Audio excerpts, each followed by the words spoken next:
Look at you, man. You know, Marco, the word musical journey gets thrown a lot. People talk about it all the time. But just like reading on your story and just talking to you how I know you off camera, Yeah, yours really has been a beautiful musical journey, hasn't it? it really has. Yeah. You know, I mean, all the things that have happened for you to be sitting here today, with this new great record that is out now. Uh, it's been a journey, right?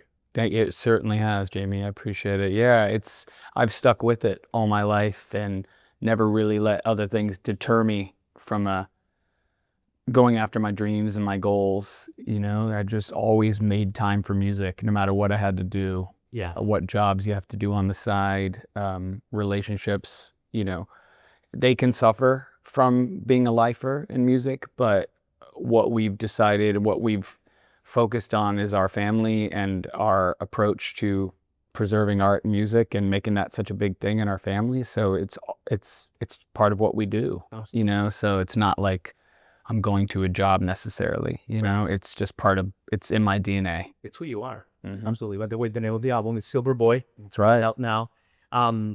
But I mean, your story has so many beautiful chapters, Marco. But let me ask you about the New York chapter, for example, because you played the CBGB. Oh, yeah. You were part of that beautiful kind of like New York era. Oh, yeah. He's like gone now. Yeah. Back. Who knows? But you were part of it. I was, yeah. How was that like? As someone who obviously would live in Nashville and everything, but people romanticize about that chapter in New York a lot. How was that like? Yeah, it was great. I mean, I grew up listening to all the punk rock bands and eventually found my way to the Ramones and the New York Dolls and television and all that. So for me, being from South Florida, I had always had my sights set on New York City. So when I got there, it was kind of around the time when the Strokes were on their second record at the tail end of that first album. So it was really hot. All the garage bands, the punk bands, everything was really happening. So I got there at a really great time and just happened by circumstance and luck, taking this road, going into this bar, found myself right in the center of it. Funny enough, I ended up at a bar called Black and White, which ended up being my local watering hole forever. And I didn't even realize right above it was WizKid Management, which was the Strokes management company. So you can imagine every hipster, every rock and roller, everybody had their parties there.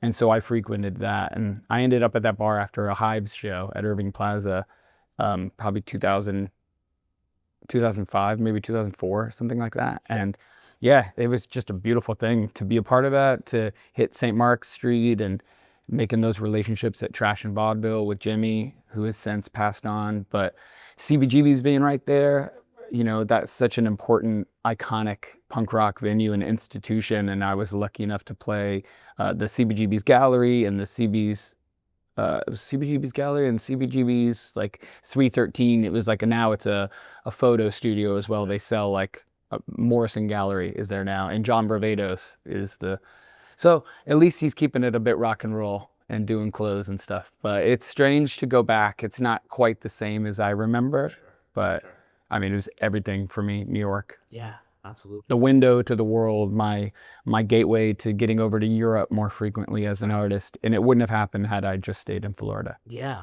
no, absolutely. Man, I mean, so much to unpack there. I mean, what a great story. And, but I mean, let's start with something you said. I mean, like stuff like you just throw away like casually, like you play with the Ramones and stuff like that. But like, these are experiences that I'm sure like must have molded you like forever, right? Well, I mean, because they were your heroes. Yeah, they're heroes. And just some of the stuff that happened, it was kind of crazy. I was working in the studio and I got a call saying, would I be willing to go audition for this thing? But I couldn't really divulge too much information. Long story short, I ended up at an audition for Marky Ramone, who was the drummer, right? And after Tommy. And then I left that audition kind of thinking that was cool. I met one of my heroes. I got to play with him. I played guitar, played bass, and the singer at the time never showed for the audition. He was the former singer for the Misfits after Danzig. Oh, cool. So they were like, hey, do you know the words? I was like, yeah, I got it. Yeah. So I started singing and I didn't know, but they were filming it. And then next thing you know, I'm in the studio, I get a call, hey, is your passport valid? Are you good to go? Because they need you to like start off the tour in Bratislava, Slovenia. Okay. I'm like, okay, let's go. So next thing I know, I'm singing in front of a couple thousand people. They're eating out of the palm of our hands because, when you're backed by a drummer like Marky and a Hall of Famer, I mean, it's just next level. So if you would have asked the young kid from South Florida or told him that I was going to be playing with one of my heroes, I would have been like, you're kidding me. There's no way, but I stuck with it, right place, right time. And I have that experience. And I grew up like playing along to Ramones. Right. And then one fun moment was riding around in the van going to Vienna after Slovenia. And I had given Marky my CD from a former band and he put it on and the band was listening. And would you believe Marky's in the front playing to my song? And I was back there like, you got to be shitting me. You got to be shitting me. So yeah, pretty next level. And I got a song out of it. I came home. I was flying back to America after that and got a song about the whole experience, which was on my first solo record, Will You Remember Poison Heart? So yeah, a lot of big takeaways from that and inspiring moments that were never like lost on me. And you never know when something's going to end or how long something's going to last, right? So I always live in that moment, like it may never happen again. Is that an easy thing or a hard thing as an artist, Marco? And what I mean is like, like I have a friend right now that is a couple of friends that are like performing with Post Malone. Christine Rogers, she's singing. Maybe you know her band. Yeah. May, she's doing the of course and stuff. Yeah. So it's like, actually they're playing like 80,000 stadiums, all that stuff. But you know that's like a limited time frame. Yeah. Is that like part of the charm that that it has like a finality to these things, or like how I think artists like them, like Lily, like your friend and Sierra, I mean, they've all been training most of their life for these things and putting in the work, working really hard in not easy situations. But when you get to a moment like that, it's kind of like you got your wings on and you're ready to fly. Sure. The audience has got so much love and they're really helping support you. And usually at that level, the team makes things as stress-free as possible. So I think that's a pinnacle moment for an artist. And I'm super proud of all of that. Muscle memory, whether it's 80,000 people or 2,000 people. Yeah. I mean, since when I was playing in Fort Lauderdale, my parents' garage in Fort Lauderdale, playing punk rock songs, it was always, we have to play like it's the biggest show we've ever played. Sure. Every time. Sure. And that never really left me. Every now and again somebody might say like, hey, tone it back. You may be going a little too crazy, like you're having too much fun. Right. Focus on the music. But they're both, hand in hand. So haters, lame people. I don't know. I'm just saying like, some people want something to be tailored and very much in its place, but that's just not me. Absolutely. So but it's always been about the show. It's always been about style. Love it. And the music is all of it. Fun experience. Oh, 100%. So yeah, I mean, I've been lucky enough to play some pretty big stages, some pretty big support slots, and then I go right back to every now and again you go right back and you play the smaller clubs, and you just stay the course, in a slow and steady incline. It's never really like dipped, That's cool. So with my career, anyhow. I love it, Marco. We'll talk about the album in a second, but tell me about South Florida. I love that you're a Broward boy. Oh yeah. I was like, I mean, South Florida myself. Tell me a little bit about you growing up, because obviously, and I love this, like music is like the only thing you care about. I love that. Like Yeah. art and music and culture. Yeah. Where did this come from? Like, how old were you when you, like, what were the records that like you were playing in the CD player or a cassette or whatever that you were like, man, that you remember rattling your brain forever? I mean, I grew up with two big sisters, and there was a lot, and it was in the 80s. So it was a lot of like pop stuff happening on the radio and on cassette and CD and whatnot. But by the time I kind of hit middle school and was really discovering, of course, the classics, the Beatles stuff, that and Beatles anthology came out, and that just blew my mind. But the Beatles were kind of like our parents' music as well as the world's music.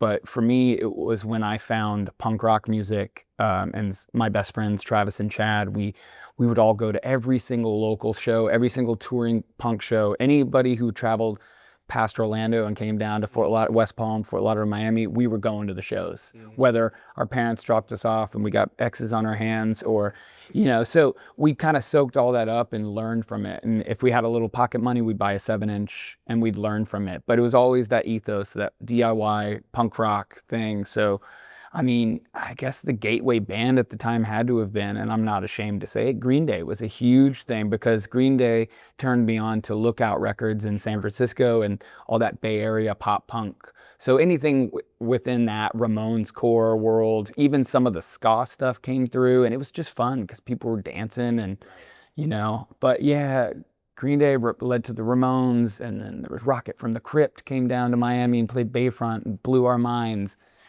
So a lot of that punk rock stuff, but it felt like it was ours, it was our scene. And so when we started playing down there, downtown Fort Lauderdale hadn't even been built up riverfront like it was.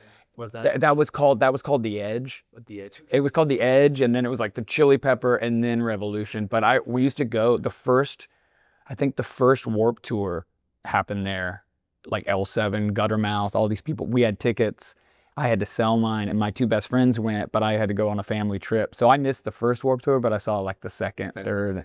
But yeah, it was just like we had our scene, and there was something really special happening down in South Florida, and people still talk about it today. The Crumbs were a local band that were Miami's Ramones, essentially. They were equal parts Iggy Pop and, Ramones style, and it was just badass and really inspiring.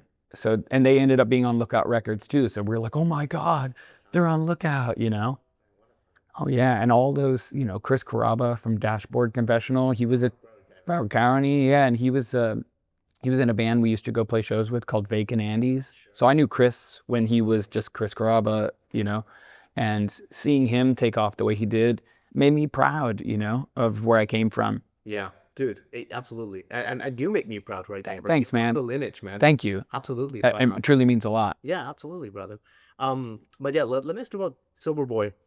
One of the common themes in that album, which is spectacular, is kind of like that seeking of connection, that push-pull of connection. That's what I found. And we were talking off camera about social media, how it's become just like so like, it's hard. Why do you think, Marco, and as someone that studies people, because I know you're a student of people, with your side hustles and everything, I know you see all sort of people, artists and everything, you're observant. Why do you think right now that it is harder than ever to make a connection? Oh man, I think we have the tools. We have the tools to make those connections, but I think we rely too heavily on the digital side of everything. I think it's important to you if used properly. Everybody's different in how they're going to approach it, but I think having balance is the most important thing because it's here. Yeah. We're here. We're in it right now. We're living it, and that's fine.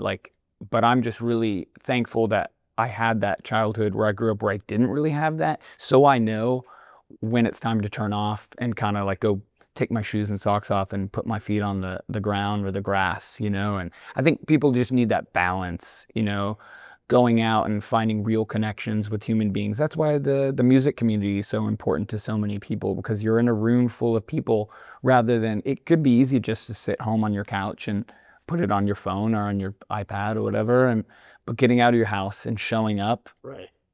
That's it. That's what it's about. And then you'll find, a real human next to you that was singing along to the same part that you thought only meant something to you. So you can find that connection in the audience it's symbiotic. The artist gets something from it, and the crowd gets something from the artist. So I don't know. It's just important to find balance with anything. That'd be my advice. I definitely use it as a tool. I don't think it's complete evil, but it's a necessary one. Sure. But yeah, just people need to make space for humans and real FaceTime. Yeah. Call your friends. Mm-hmm. Maybe don't always just rely on the text. Pick up the phone, hear that voice, or go in person and meet for coffee or lunch or something. People more. It's 100%. No. Oh yeah. It's like refreshing. Oh yeah. I mean, I'm old school, so I'll leave voicemails, and I'm like, you're probably not going to listen to this, but when you do, you might have a chuckle. Right. But yeah, nobody answers the phone.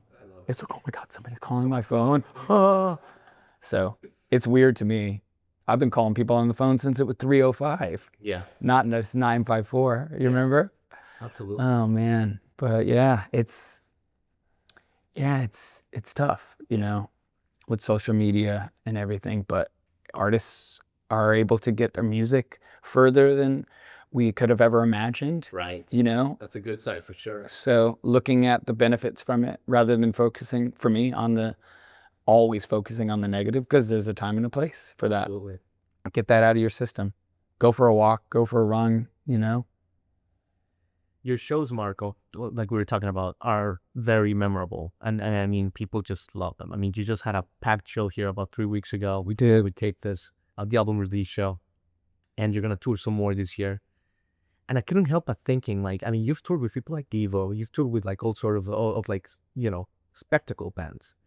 Is this like where you learn a lot of this from? Like when you get inspired? Because you've toured with some titans. Yeah, I mean, I always going wherever I'm living, I pick up, when it was New York, is the Village Voice. When it's here, it's the Scene. Sure. You know, whatever. And if you live in a major city where you're lucky enough to have the artists coming through, if you have the opportunity and the way to get in, you know, if you can, you know, find the money to get tickets. I know tickets can be expensive, so it's easy for me to sit here and say go to every show. But, you know, go to as many shows as you can. Go to the local shows, meet connections, and if you're in the community, you know, and you continue to work that, there's ways to get in. You know, I've been sneaking into shows since I was 15, you know. But yeah, going to concerts and being inspired, never forgetting that every day can be inspiring. So whether I saw Devo just recently at the Ryman last year, and they're just as good as the time that we did the shows together in New York at the CBGB's festival. They've been going since the 70s, and they're, you know, I think this is their last one, so they say. Every major artist like that says it's the last tour. I hope it's not, because they make beautiful art and make people smile. But yeah, I always am observing when I go to shows. I've worked in a lot of venues too, pouring drinks for people, and so it's a nice place to make a little extra money and also see live music. So that's never lost on me. Absolutely. Any chance I can go see a show, I go. Let me ask you about the character, which I love. As a musician, I think of people like Sia or like Bono, where he puts on the glasses and fly. Sure. Is that almost like liberating as a frontman, because it allows you, like, thinking about like your outright days, which were great, but it's almost like you're a different person from the outright days. Oh yeah. Does it allow you? Is that fun? Does it allow you to transform? Yeah. Anytime in any band I've been in, that, like, whether it was a Halloween show or something where you're going in face paint, you become a different animal altogether. And we can all like agree, like any band I've been in, that like we've dressed up for show for like a theme night or something.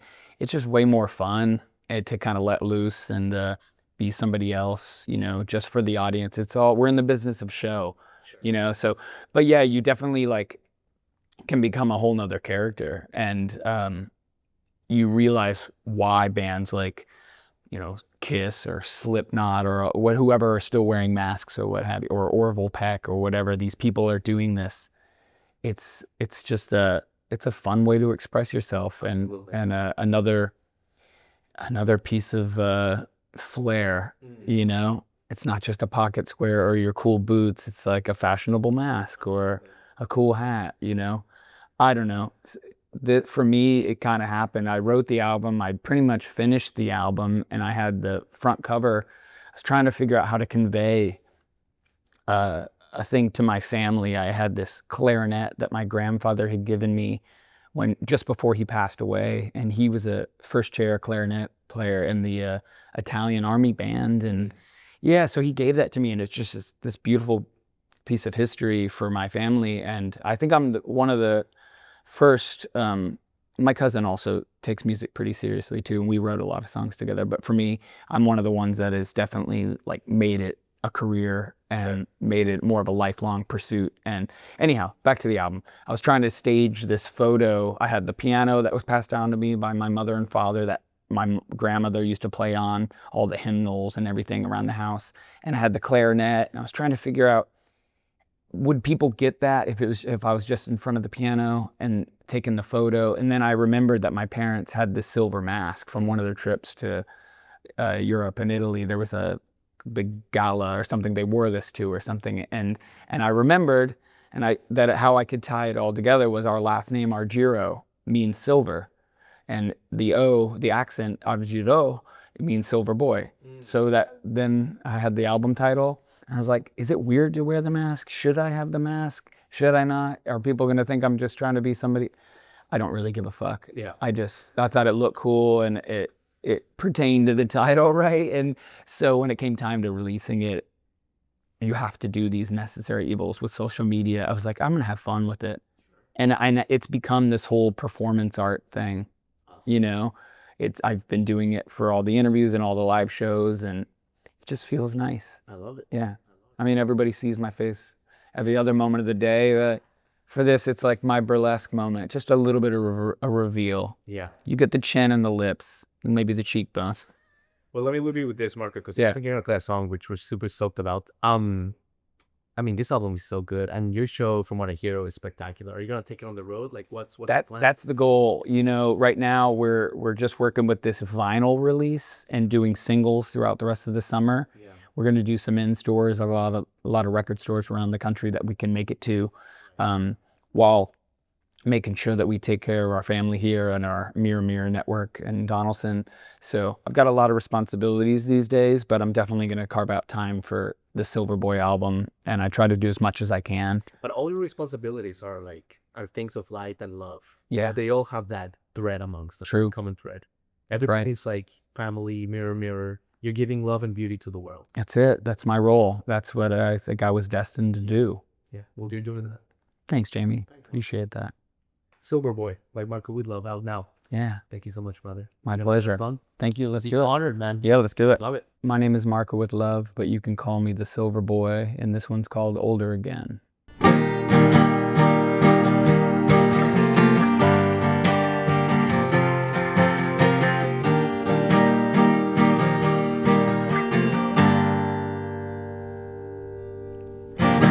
Bags are packed for the outskirts of my mind.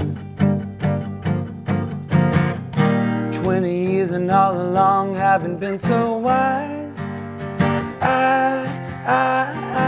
Let me take you on a trip. Can I surf your couch? Did you think you'd still see me around? We're getting older again. No, we're getting better instead. Gotta take the time, navigate your life. These were meant to be the best years of our lives. It's such a shame never made it past 25. Let me take you on a stroll down Coral Way. These streets made me who I am today. I'm getting older again. No, I'm getting better instead. Gotta take the time to navigate your life. It's just a matter of time before we lose our minds. So drink up the wine to help you pass the time.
Before the tide is high, so drink up the wine to help you pass the time.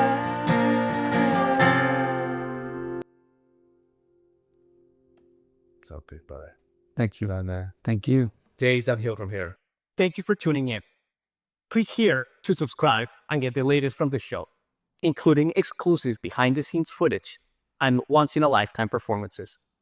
And as always, thank you for making J-Rock Concerts Media part of your day.